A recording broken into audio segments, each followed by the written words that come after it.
Also from Canada, a world-renowned stunt performer and actor with close to 150 credits to his name. He's worked with everyone from M. Night Shyamalan, James Gunn, Guillermo del Toro on projects like It Chapter 2, Suicide Squad, Star Trek, What We Do in the Shadows, X-Men, Jigsaw, Carrie, The Boys. The list is endless. So he is the man behind the mask. Yes, all will be carved. When you invite John Carver himself to dinner, it is Alex Armbruster.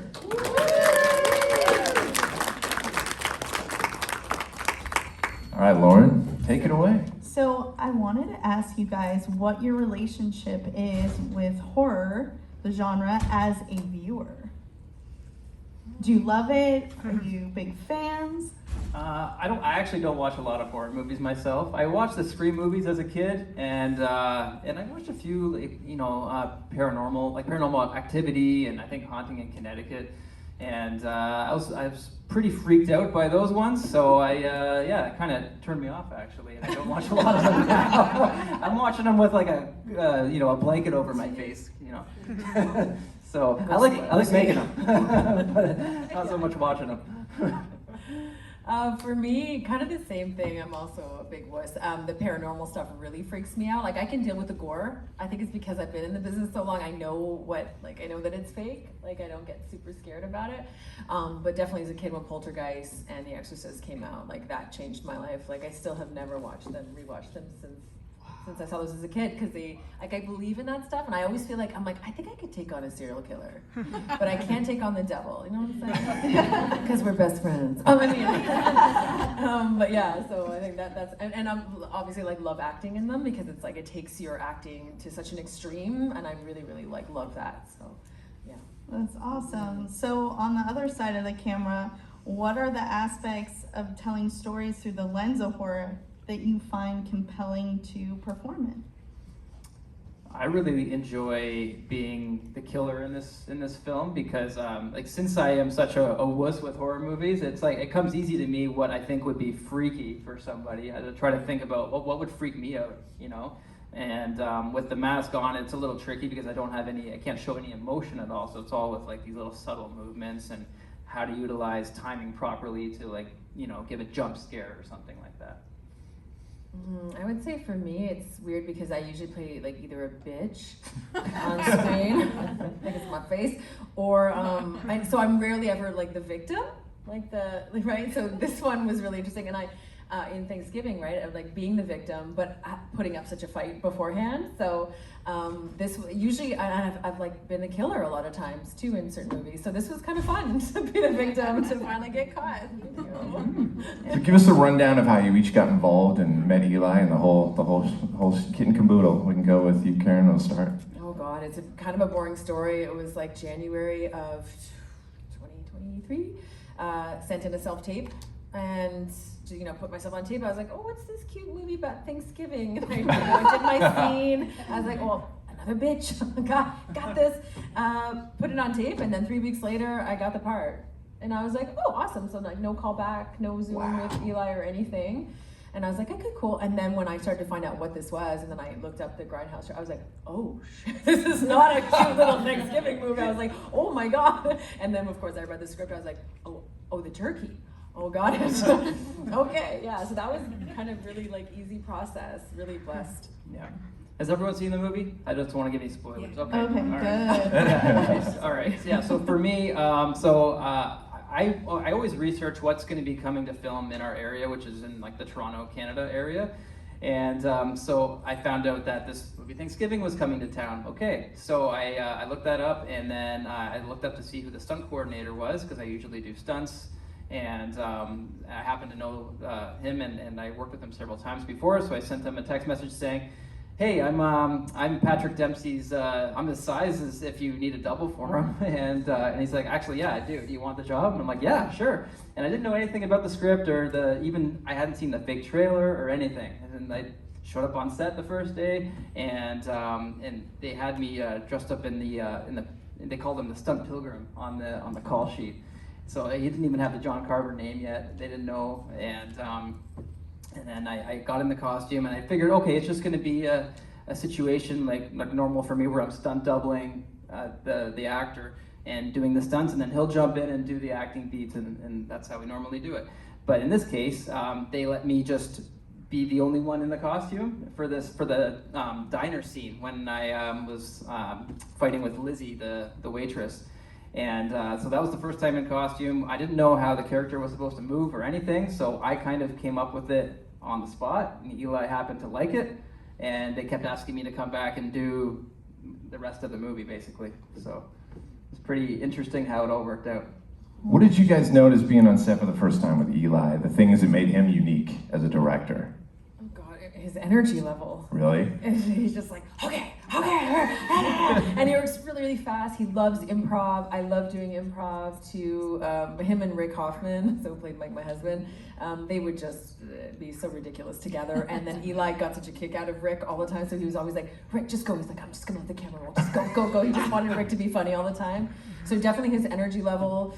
And just kind of like afterwards too, like for all of us as cast, he really has been so supportive of our careers and really helped us even with the conventions. He's like, there's this one, let's do this one together. And yeah, he's a big champion because he's also an actor, right? So he kind of gets it as well. And yeah, he's just been turned into like a great friend too. So it was awesome.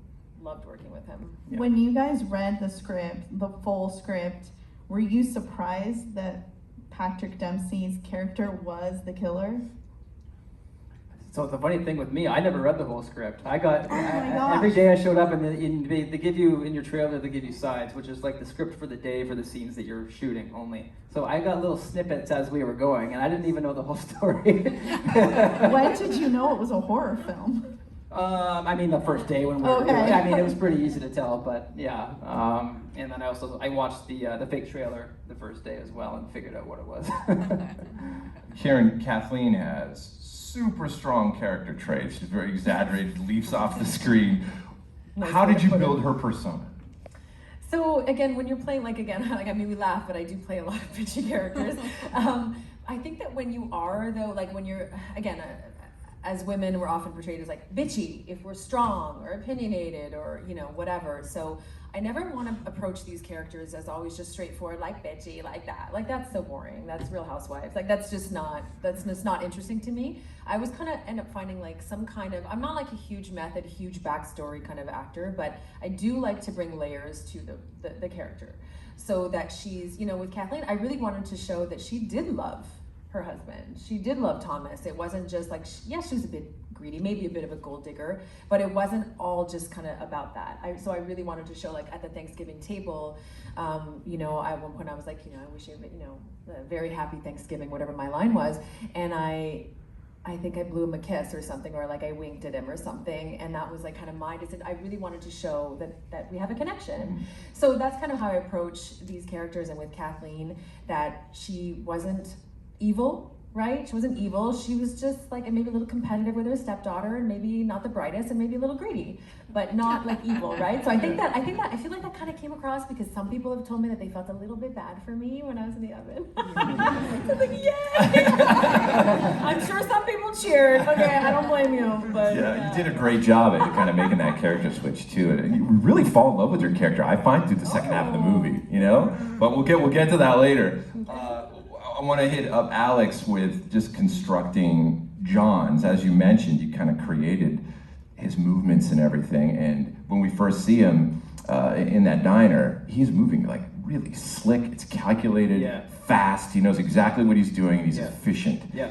How, like, what went into, did Eli give you any background or any pointers on, okay, this is this guy's background, this is his mission, this is how I want it to look, or was it completely all up to you? Surprisingly, there was no direction on the backstory of him at all. Wow. Yeah, so I'm literally just trying to think, okay, it's Dempsey, he's the sheriff, so he's obviously going to be tactical, and he's going to have some training in some form or another, so there can't be any wasted movements, basically. Everything's efficient, you know? So I'm just trying to think of it from that point of view. Eli basically kind of ran me through the choreo that he wanted me to do for that, but in terms of, the movements and like from point A to B, that was kind of on me to figure that out. And luckily, it worked out, and he liked it. So, yeah. I mean, like, I love the guy's flair. That he's just like, at that first time we see him, he spins the axe really quick. Yeah. Was that all? Did that take a lot of choreography? Eli. I remember he said, just do a little something, do something with the axe, and I just did that, and he just happened to like it. So that's incredible. Just got to come up with stuff on the spot. And what were the components of the costume itself? Okay, so there's it's pretty simple, really. Actually, it's just like coveralls, like what a mechanic would wear, basically. There's tactical boots, which a police officer would wear, so that all makes sense. And then balaclava underneath the mask, and then the mask itself is really just like a very simple, thin plastic Halloween mask. There's nothing really to it. And we had to put some foam, I remember, on the forehead, because if you put it on without anything, it would press against my eyelashes and I couldn't see it all. Right, and even so with it, like, it was like tiny little eye holes. And if I get hit at all, or if I touch it, the eye holes, they get misaligned and I can't see anything. So it's tricky doing the fight scenes with that. And like in the diner scene, for example, when I pull her out of the sink and I'm reaching for the freezer door to stick her face onto it, you can see me reaching for the freezer door because when I pull her out, her something hits my hat, which knocks my mask off, and I can't see. And I don't want to do a big reset because she's soaking wet, and then like that takes maybe an hour to reset that. So I'm just trying to reach for the door, like I gotta find the handle, and I luckily found it, and we made it work. So that was the first scene you filmed, right? Yes. So how did they do it, like when she was getting drowned in the sink? Is there a camera underneath? Because you see like the water bubbling and... Yeah, I think they might have had a GoPro in there or something. It wasn't like a fancy camera or anything. They just put one in there for that shot, yeah. That was incredible. That's so Yeah, funny. yeah. As far as the mask goes, was there different versions of the mask, or just one? There was a bunch of different ones, like I was behind the mask for about 90% of the movie, and then like Patrick did jump behind the mask for a couple scenes, in the high school scene where he's chopping the mannequin heads, and then a little bit of that, and then also in the dining room scene for a bit of it too. Okay. Yeah. Did you get to keep anything from the I got to production? keep one of the masks that was screen used, and that's actually the one I used for the in costume photo ops that we did at conventions. Yeah. That's amazing. Did you get to keep anything, or would you want to? No, but I do want. I'm probably gonna get a little the pilgrim outfit. Oh yeah. Because I want to do photo ops in that. Yeah. So that would be amazing. Yeah, I will probably in the upcoming convention. I loved your blue jacket. You had like a baby blue jacket. Checkered one? Yes. Oh, the one I wore over my jean onesie?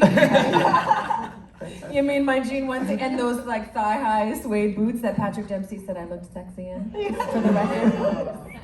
Did everyone hear that?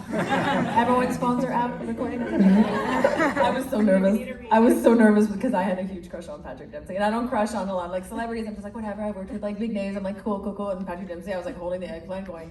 I'm like, he was named the People's Sexiest Man Alive just after that movie was released, I believe. Yes, that's true. So I was literally, I was not cool. How was Mr. Dempsey in person? He's great. Yeah? He was awesome. Yeah, he was perfect. He was dreamy. He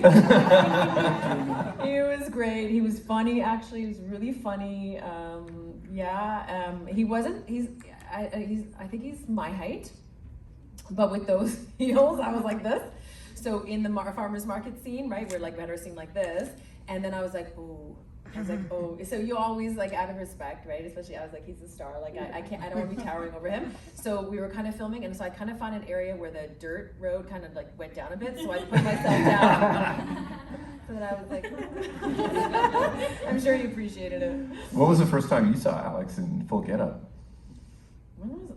I think it was like What was it, those? when you were on the table and all the prepping was. Oh yeah, it was the seasoning. Yeah. It was when I was being seasoned. Oh my God! What a time to see that for the first time! Wow. Yeah. Yeah.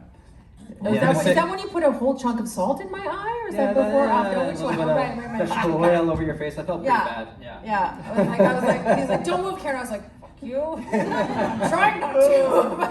I didn't know you that well then yet, so. Oh, now you'd be like enjoying it. You'd be like, yeah. Yeah, really lean into it this time.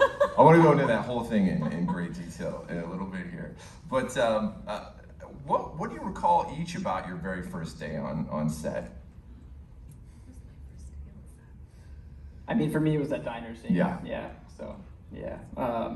Was there a pressure? Did you feel the I pressure felt based the on pressure because I was told in my trailer as I was getting dressed that I was going to be doing the entire scene. And we also had to film after that was done. I had to get in the car and we had to do the crash into the dumpster. Yeah. Oh, And yeah. get her done. So it was a very long day, and we did the dumpster crash in the middle, like probably 5 in the morning or something, and it was pouring rain, and it was not, it was just a long night. So I knew it was going to be a big undertaking. So yeah, it went well, but I had to be very hyper focused on being dialed in. Yeah, for sure. And how about you, Karen? You remember? My first scene was the Thanksgiving scene, the dinner. I think it was the dining room table scene. It was with everybody. Okay. So that was really fun because, there's always like a green room or like a cast room where we all hang out, and it just like right away fell in love with everybody in the cast. Like so nice. Like everything you see, like the chemistry, especially with the kids, I call it, because I'm old and they're young. They all got along so well, and yeah, it was such a great cast in terms of the dynamic with everybody. It was amazing. So that made everything just like super easy from the get-go too. Yeah. Was there time to develop camaraderie with everybody in the cast, and is there enough downtime to do that? Were you guys hanging out outside or no? For me, not really, because like stunts typically, it's just the way it is on movie sets. We hang out with other stunt performers, and then actors hang out with actors, and that's just how it goes.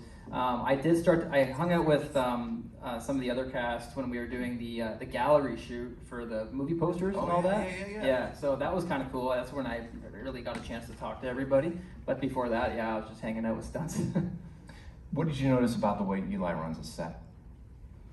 It's very efficient. He has the whole film cut in his head already, so Really? he knows exactly what he needs. He's There's not no wasting wasted takes or anything. No wasted but- takes. Yeah, he knows exactly what he needs, which I love. Like at this point in my career, I've been doing it for 15 years, and it's nice not to waste time. I have a family at home. It's nice to get the work done and go home instead of spending 17 hours on set. Yeah, exactly. So I appreciate it. Yeah. Yeah, exactly. Yeah, fast and efficient, and a really like he's always got a zillion stories. So, he'd come in, we're all like sitting around, and he'd come in and be like, so when I was in Inglourious Basterds, so Brad Pitt, like he just would run off like half-hour stories. He'd be like, okay, let's go. And we're like, okay. Like he was just like this speeding, like spinny talk. Tasmanian devil. He just like so much energy and like stories galore. So yeah, it was great. And me too, like I've been doing this a long time, and I started out in TV, like episodic TV. So it was just like bam, bam, bam, bam, bam, super fast. So I think I did my first movie. Or I was rarely doing movies, but I remember I would go from like 9 months in a TV series and then go do a movie, and I was like, oh my God, it was like a page a day, and I was like, oh my God, like it was just like one line per day. I was like, this is crazy, because I liked like 15 pages a day, and I liked that pace, but yeah, so that was more like the vibe that I liked too. Sure. Do you ever listen to music to prepare for your character? Like, do you make a playlist for whoever you're gonna play? Well, not with Kathleen, I didn't, but I used to do a lot of action roles, like in my 20s, so definitely before I had like action scenes, I would, play some music. I was really hyper in my 20s, so I was always like blasting music in my trailer, and my co-stars would get really annoyed. They'd be like, and get banging on I my do trailer. that every morning too, usually. The wife going, excuse me! Yeah, it's usually country music or something.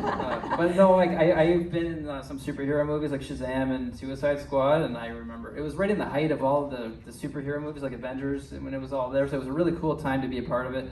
And then to get it, excited about that, going to work in the morning, I would play like, the Superman theme song or something, and I'd be like super pumped, and then I get hooked up to the wires and get to fly like Superman, and that was pretty cool. That's amazing. I wanted to ask about the decapitation scene. I guess it's Manny, is that the name of the security guard? I think so, It was insane. You take some sort of cables and you go behind your back and you do this cool move. Yeah.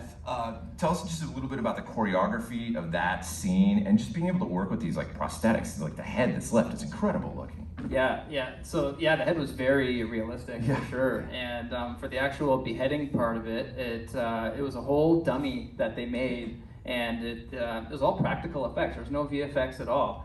So they had 3 guys for the one shot. They were holding up the dummy and just leaning over.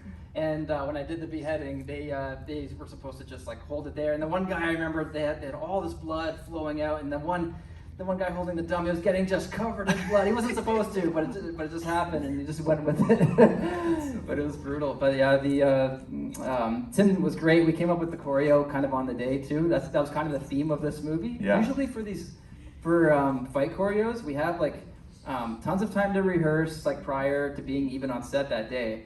And we film previs, as they're called, like a pre-visualization. And then we'll go like shot for shot off of that sometimes. But for this, it just came like very organically on the day. Eli had it in his mind what he wanted. And then for the actual beheading part with the device I was using, we had it was a bungee cord basically that looked like a wire. So it was safe for me to actually pull it up to his neck and pull a little bit, and he was okay with it. And then for the actual part where I turned around, we just cut to, we took the bungee cord off and I was just holding the handles. Yeah. And I just did it super fast and then you couldn't even tell. And that's when they timed out the head falling off and then the blood coming out and all that. Right. Oh my God. Yeah. Karen, how about your experience just dealing with the practical effects on this one? Are you into dealing with blood and guts and all that stuff in these movies? Yeah, I like it. I didn't get too like bloody and gutsy, right? I had more like the prosthetics that made my like skin, like the progression of my burns in the oven. But when I did Saw 6, that was really funny because we were on the carousel. I did survive Saw 6, but we're on the carousel, and you've seen Saw 6? She's like, I just felt your energy. She's like, Saw 6, blood and guts, yummy.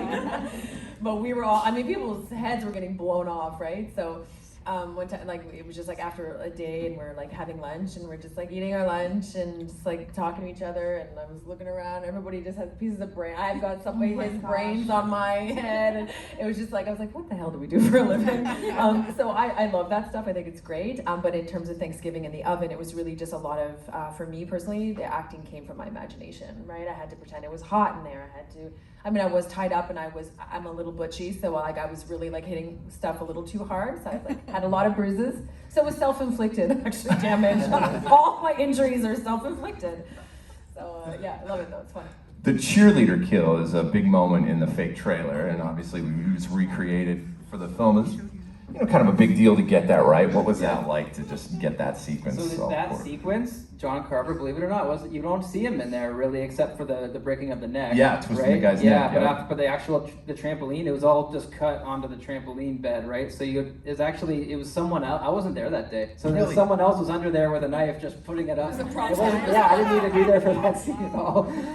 So yeah, but it turned out well. And the pièce de résistance, obviously, is the you and Karen going at it at the end, right? Yes, yeah. So that funny story, that scene wasn't originally going to be in the movie.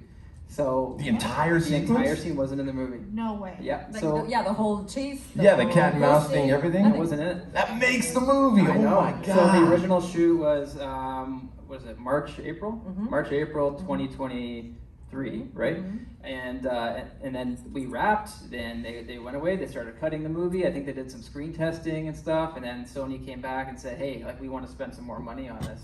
And then I got an email from the producer saying, hey, we want you back. We're gonna come back and do some additional scenes in August for 4 days. And then that's when it all started with that. Yeah. So. Yeah, I mean, imagine getting a text from Eli Roth that just pops up on your phone and says, are you ready for more? And I was like, what? Or what?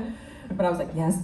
Like, desperate actor. I was like, I'm available. What do you need? When? And he's like, so he told me what he wanted to do. Because the last time you see me at the parade, we get kidnapped, and then you see me beheaded in the sweet potatoes. So he was like, he told me everything, like, and he was like, let me write it, I'll get back to you. And then it was like, yeah, a few weeks later, he was like, we're on, let's do this. And so that's when we shot everything, like the whole chasing, the whole fridge with the cheerleader in there, the whole chase scene, the, seasoning, the burning alive in the oven. And he was like, I want this to be the most epic kill of my career. And I said, oh, no pressure. Okay. Yeah. I said, but you got it. And yeah, so that took like 3-4 days to shoot. Yeah. So wow. Imagine that wasn't in the movie. Like, that just changed it. Yeah, it was like, and of course I'm super grateful it made Kathleen's part even bigger, but yeah, it really, really was so crazy. Like, so disgusting, like so demented. But I think the audience was really happy because without that, people were like, okay, it's blood and guts, it's cool.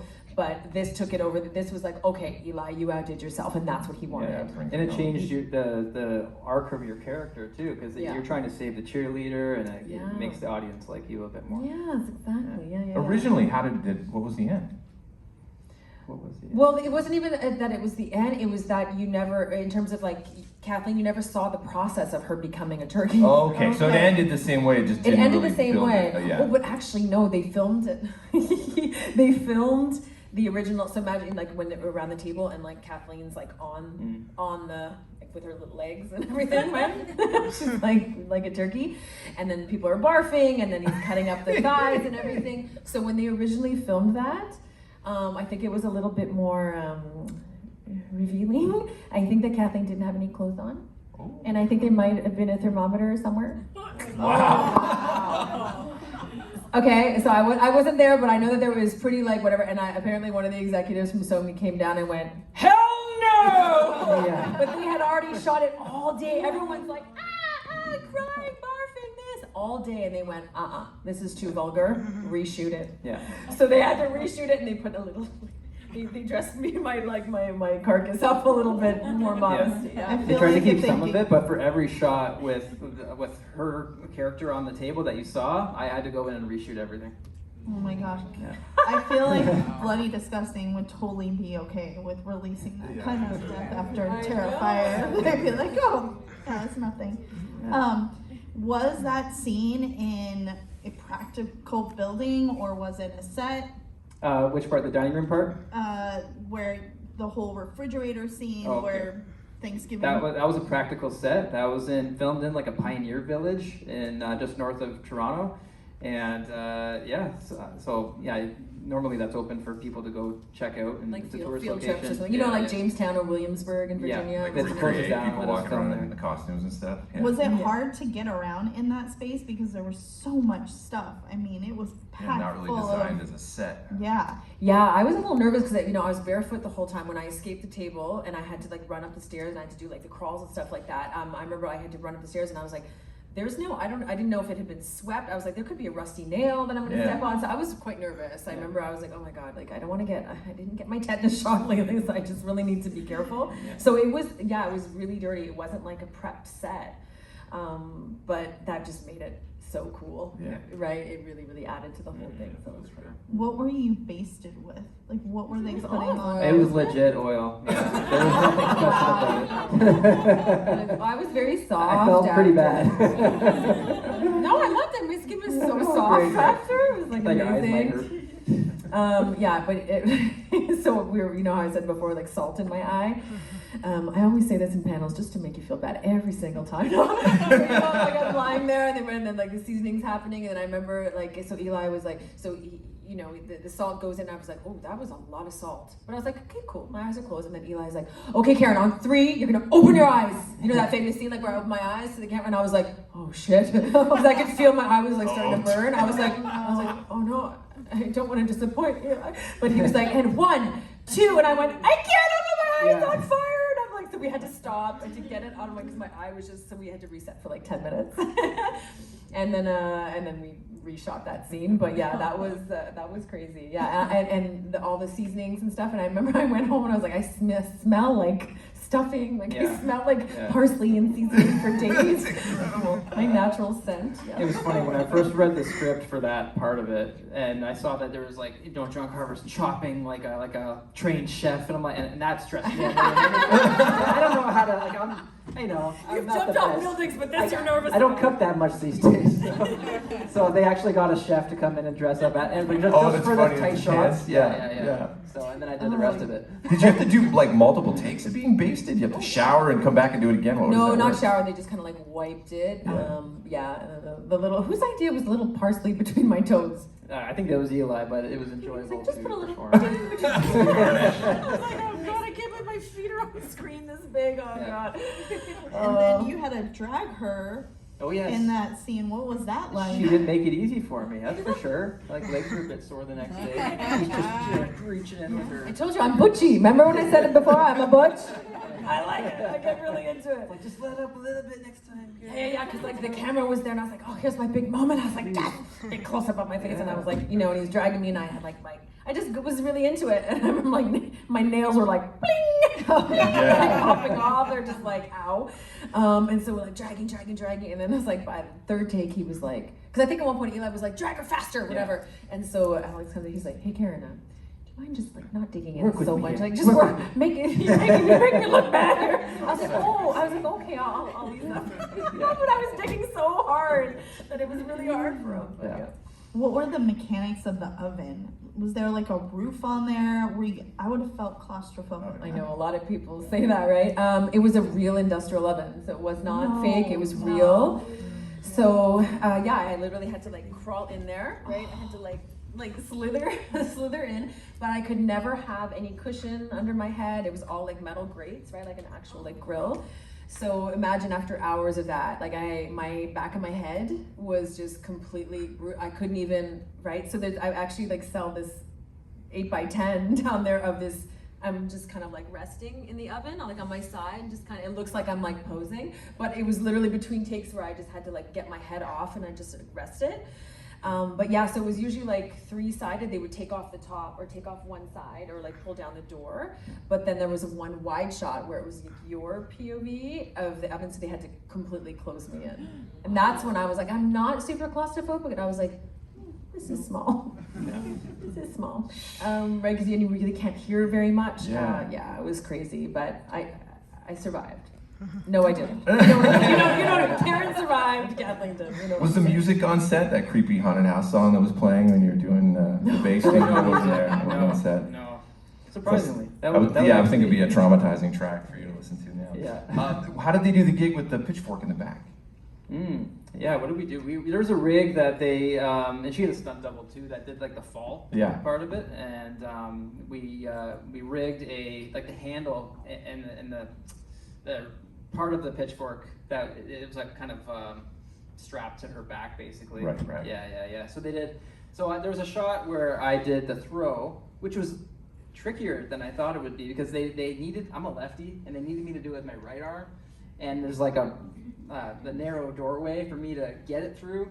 And then when they were filming it from the front, they had a cinematographer in like half of the doorway. So I literally had this little window that I had to get the pitchfork through, and it was a prop one, but still, the handle's legit.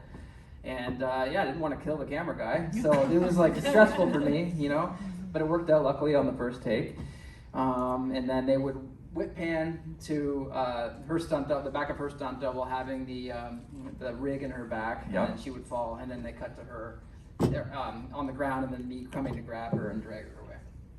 My favorite line is, now, is that any way to thank Kathleen? She's been cooking for us all day. That was hilarious. Incredible. Yeah. So who did the voice of John I Carver? believe it was a gentleman named Andy McDonald who did it, and that was all in post-production. So I had to, for the scenes that I was in the dining room for, I had to say the lines just to help everyone else in the room, but then they dubbed over it, of course. They didn't like my voice. I wanted to ask about just the cat and mouse game part of that whole scene in that chase. It looks as if a lot of these things are taking you by surprise. It's incredible acting.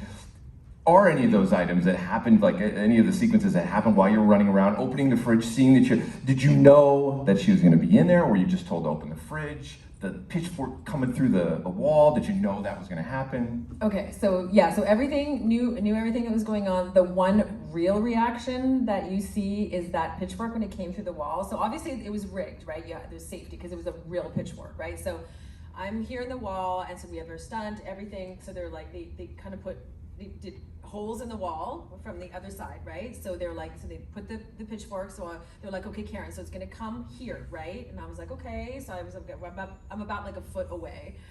And then they redress it, and then they put the wallpaper back on, and then when it came time to film it, and the camera's here, I had to kind of like guesstimate. I was like, oh, I think it was coming out here. So when I'm literally kind of like approaching, I'm literally going, could be it for me. Like I could just go if I just went an inch too close. Yeah. There was obviously the stunt guy Dan, the stunt coordinator, was watching me, but it was really close. Like I came very, very close. So when it poked through and I went, it was real. It was so genuine. That was not acting. I was terrified. And how many times did you have to do that scene? Oh, I think that was just a few times actually. Oh, okay. Yeah, That's awesome. Yeah. There's a scene in that sequence, and also earlier on in the film in the diner, that I really like. This kind of a cinematic style, if you will, where you're behind the wall holding the wine bottle, and then we see John Carver framed in the doorway, which looks incredible. That's And one of then my favorite another shots. in the diner when she puts on the mask, and just as she's doing it, you kind of come into frame in that little Yeah. door.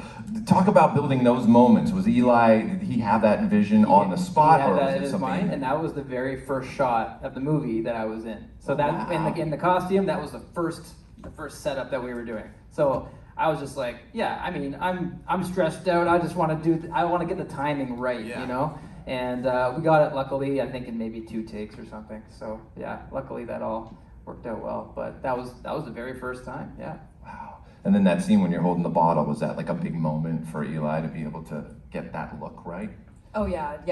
He's so hands-on with everything, and then Yeah. he'll come in and it was crazy. I remember even at one point, like he's yelling, he's in another room yelling from the monitor. He's like, okay, even more like heavy breathing, breathe heavier, Karen. I'm just like, and then he's like, okay, you're scared. Then he's like, no, don't do that. That doesn't look good. I was like, oh my god. Oh. So he's like so blunt like that. I was like, oh, that wasn't like a pretty like scared face. I'm like, let me try to make it better. But yeah, he's just like yelling stuff from the other room. So you just go with it. You got to move real fast with him because he's a little bit impatient. So if you like don't get it right, he's just like, no, try it again. And like Tasmanian devil. He's all excited and pumped up. Yeah. That's amazing. Totally love it. Alex, so when you were working with prosthetics and trying to slam someone's head on the Thanksgiving table, like did they make multiple of the heads, or you just had one shot to Luckily, get that right? yeah. Luckily, there was multiple, and good thing because like the first time that I did that, smashing Evan's head on the table, Yes. they gave me this like the prop version, the light version of the meat tenderizer, and I wasn't sure. It only had like you can't test it basically, so you have to go for it when they say action. So I tried to hit it as hard as I could, but it's just too light. So it took too many hits on the first take for me to explode the head basically. So they didn't like that. They wanted it in fewer. So we had to reset, which took like a solid hour to get the new head in there, get the blood all pumped into the head and everything. And then they gave me the actual heavy one that they had, which was quite heavy and honestly hard to hold on to. So, but I had to hold on pretty tight for that. But then, I just made sure for this one, I'm gonna hit it as hard as I possibly can to see what happens, and I just demolished it on the first one. Yeah. So we got her done. Karen, did you have to spend any time in the makeup chair getting any molds done of your the head, Kathleen's head? Was that all sculpted from? Yeah, I came to LA, like we shot March, April, and February I came down to LA I came here to get my head molded, and it was from the same, what were their names? I feel so bad, they're amazing special effects, but they did, remember, the Whale movie that came out with Brendan Fraser, The Whale, the movie's like really bad. They won an Oscar, so that was the same company that did our prosthetics, that's why they look so good, and they won an Oscar for The Whale like the next week, so it was really, really such an honor. So yes, my head was a prosthetic, and then when I was cooking in the oven, I had to come in a week before to get like skin graft kind of stuff. Yeah. So it was like a huge sheet of paper with all just different pieces of burnt skin in layers that took about 3 hours to put on and then about 4 hours to take off. So it was like 5 a.m. and I was like, and that was like annoying because there were 4 people just kind of like taking every little piece off of me. Like it took so long, and then for weeks after I was finding pieces of. How did it work with the meat thermometer? That scene. Oh, I believe it was a magnetic rig that we had. I think it was. I don't think it was on your skin. I think it was onto was my bib. Yeah. So there was like a magnet rig underneath, and then I had to hit the right spot basically, and then it had to stick. And then for the actual part of it popping up, I believe it was some sort of like remote system that they had, and then they just popped it. Yeah. Movie magic. That's Eli's sick humor. That little. Yeah, pop. I love it. She did. I love it. So you didn't keep your severed head? No. That would have been so cool. No, I would be overusing it. I would just be like beating a dead horse. People wouldn't even be scared anymore, but I'd be having it everywhere. It's like back in the day, I used to bring a fart machine to set all the time. So I have a maturity that is beyond words. Yeah, I bet no one yeah, expected people that. really appreciated that, like ruining takes with a fart machine. I would be putting my head everywhere. So when did you guys first see the completed project? For me, it was. Were you at the screening in Toronto? I was there. For Yeah. that. Yeah. So that would have been it. It was just before the release. Like of a the week actual before movie. Yeah. it came out. Yeah, that was crazy. And what were you surprised about seeing the final product? Was there anything that was like, wow, I didn't expect that was gonna I just come thought off it was, like that? I thought it was just really good. I Yeah. was like, damn it! Like as an artist, you want to be involved in something that has lasting impact on everyone, and then something that you consider to be a good movie. So that'll last through the ages. So I just thought that was it. I thought it was great. So I was really excited about that. Yeah, I thought it was good too. I thought it was like nice, like mainstream as well. And I was like, okay, it's not just like horror, like niche. It was, so I kind of knew that it was gonna be a good movie.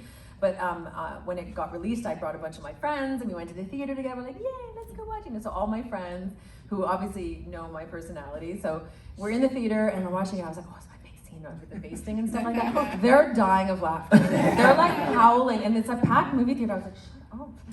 And like they're ruining the experience because they're just like, look at your feet, oh my god! And I'm like, oh my god, look at this! And they're just like saying, I'm like, you are just ruining this for me because they couldn't take me seriously because they know me. But anyways, I was like, just shut up. So don't ever take your friends to a movie theater. Do you each have a favorite scene from the film? I love our oven scene for sure. Yeah. Yeah, it's always fun throwing you in an oven. So you know. Oh, too much. Yeah. My second favorite would have to be the beheading and then feeding the cat afterwards. I'm a cat person, so yeah. I thought that was a good choice. And it makes you like John Carver a little bit more, right? Sure. Yeah. Yeah. Yep. Karen, you? Well, Lauren fell off the stage last year. I'm seated though right now. I honestly did fall Yeah, off you the fell off the stage stage. at the Terrifier. oh, that's good. I didn't realize that this. And I would not have I done went to go that. shake someone's hand and I literally fell. It was so embarrassing. You can all watch it on YouTube. You can actually twist an ankle though, like for real. I know. Yeah, I'm glad you're okay. I'm okay. But now every time I see this stage, I get scared. But I'm fine. So wait, did we get your answer on your favorite scene in the film to watch? Well, mine, because I love watching myself. No, I'm just kidding. Well, it's funny because the one where Gina, her scalp gets ripped off. Yes. Because I have this weird fear, and when I saw it, I was like, oh my god, I can't believe someone else thinks that way, because I have this fear of like when I'm going down an escalator that my hair is gonna get stuck in it and wrap and then pull my scalp off. So when I saw that, I was like, oh my god, Eli, we think the same way. But I was like, oh. So that scene traumatized me because I was like, wow, okay, that's like my worst fear personified. Yeah. When you read a script, do you read it beginning to end? Did you know that was going to be the thing that opened the whole thing? Yeah. Okay. Yeah. To see that, I remember going into the movie, that being kind of the first scene. It was like, oh my god, I know what we're in for now. It was so Exactly. cool. It set the tone. So there's a sequel that is in the works. What do you guys hope that Eli does with this sequel? I hope the kills are more brutal and unique. I mean, you obviously have to keep pushing it from here. So I'm curious to see what his brain comes up with, for sure. I hope to be involved in it, that's for sure. Yeah, See what happens. You got a good chance. So we'll you've see. developed the language of John Carver, so Yeah. you'd be excited to see where it goes. Thank for you, sure. thank you. And Karen, how about you? What do you think? I have no idea. He doesn't tell us anything. So no matter how much we like try to get him drunk, Sure. like, yeah, another shot. No, I don't know. I just keep hoping that they bring me back in a flashback, like maybe me and Rick's honeymoon in Hawaii. Maybe we film that. No, or it's like chicken pot pie or something leftovers the next day. But Leftovers. it's like they're eating chicken pot pie. Oh, Kathleen. No, I literally have no idea. But we all know that Eli's gonna have to completely outdo himself. Yeah. Now, so I can't even imagine what he's gonna come up with. Yeah. Stay tuned. We can't wait. Supposed to start shooting late March though. So Okay. see what happens. With the same crew, so it should have a similar feel to it. Yeah. Such a great crew too. Wow. I will say that your mask is very valuable because I watched an auction where they auctioned off a bunch of costumes and masks from the film, and there were some crazy prices. Oh yeah? Yeah. What did my jean onesie go for? I think it was on there. Like a lot of your costumes were on there. And then I was like, maybe she won them. Yeah, it was one of these costume. It was like an auction house that like acts as the storage facility during productions, Yeah. and then after it wraps, they get permission to kind of Yeah. just let it all go. I think my pilgrim outfit is in that. That's why I couldn't take it because it's in that. But yeah. It's out there somewhere. And It's we'll out get there it. somewhere. We'll get it. I did a convention in Knoxville, Tennessee, and I forget what it was called, FrankenCon, I think Okay. that's what it was. And they have like a museum, like a Thanksgiving museum of a bunch of the wardrobe that someone had. Like collected? Yeah. That's cool. And did you go over and say hey? Yeah, it was awesome. Oh man, Super that must cool. have made their day. Yeah. I think we might actually have a question for 1 or 2 questions from the audience if you want to give it a go. Anybody have anything to ask? Right there. I say like Eli's pretty sick. I feel like he's very well known for being like really crazy. He loves very it too. He and loves that it's reputation. so crazy to like see. I obviously like the first time you saw it. What do you think the most shocking scene was for you, seeing it in its capacity? And not just because this is me, it was my scene, not because of that, but me, no, I'm just kidding. It really was the oven stuff because I remember I was joking, again, I know Eli is sick, and I was a big Hostel fan actually, like I knew what I was getting into. But I remember like on set once I was like all in my crispy, like full crispiness, right? And the way that Eli's like eyes lit up when I came on set, looking like a burnt, crispy thing, he was just like, hi. And I was like, Eli, I was like, am I your dream girl right now? And he's like, and I was like, oh my God, you're sick. I kid you not, the way that he was looking at me, he was like, wow. And I remember at one point, like when the bloody footsteps from the fridge to when I was hiding with the wine bottle, like he was just he loves blood so much, right? I was like, oh, and I had to get from like point A to B, but I couldn't because my feet were bloody. So he was like, oh, I'll help you. So he like scooped me up, and he was like my bloody feet dangling, and I was like, you are just enjoying this way too much. Yeah, and I remember one time, I wasn't in this shot, but I was watching the monitor just to see what you were doing just for consistency, and when you were in the oven, and I was watching his reaction to how he was watching you, and he was just like, oh. Yes! I'm like, okay, all right, well, you did write it, so. I think we've got cool. We got time for one more quick question. Anybody? Right there, man. Are there any other holiday-related films that you're a fan of? It could be of any holiday or any genre. Okay. For me, it's Home Alone. That's my favorite. It's my go-to every Christmas. I love it. The stunts are awesome. And actually, there's one stunt in particular that we do often called the Home Aloner now, which is like which is a flat back basically. You know when he's on he walks up the icy stairs and he slips and he falls down. That's a Home Aloner basically now. So every time we get asked to do that, like on set, hey, you like Alex, do a Home Aloner. I'm like, okay. So yeah, that one for sure. I don't know, like holiday-wise, I don't know. Like I said, I'm not a big horror watcher, but I think because I grew up in the 80s, so I know that like I said about Exorcist and Poltergeist and that, but Nightmare on Elm Street was a huge one that really affected me, like to the point where I didn't want to go to sleep. So it's not a holiday; it was just like it was a nightly thing, which was really scary. Yeah, and also like I'm not like a huge cheesy romantic comedy fan, so I don't love those cheesy Christmas Hallmark movies. I don't like them. But if anyone from Hallmark wants to hire me, I'm available. I just forget what I said. So I just sound like a real grump right now. I don't like this. I don't like that. What do you like? What's your favorite? What do I like? What's your favorite movie? Well, okay, so this is what's crazy is that I love documentaries and podcasts. Like I'm more of I studied psychology. Like I wanted to be an actress, but I also was like, okay, what's my backup plan? Because it might not go well. Luckily it did, but I really love psychology, so I love human behavior. So I love reading books on psychology and human behavior, documentaries, true crime. Love true crime. So I'm a huge true crime. So real killer stories. Love that. I love the Jeffrey Dahmer series. Have you guys seen that? The Jeffrey Dahmer series that came out last week. That was so done. And the Menendez brothers. That was so I like that stuff. That's your jam. I like real stuff. Yeah. All right, guys, we're gonna wrap it up here. So the cast of Thanksgiving. Thanks to Alex and Karen. Thank you, everyone. Thanks to Blake, Kathleen, and Cliche. Enjoy the rest of your day, everybody. Thanks for being here.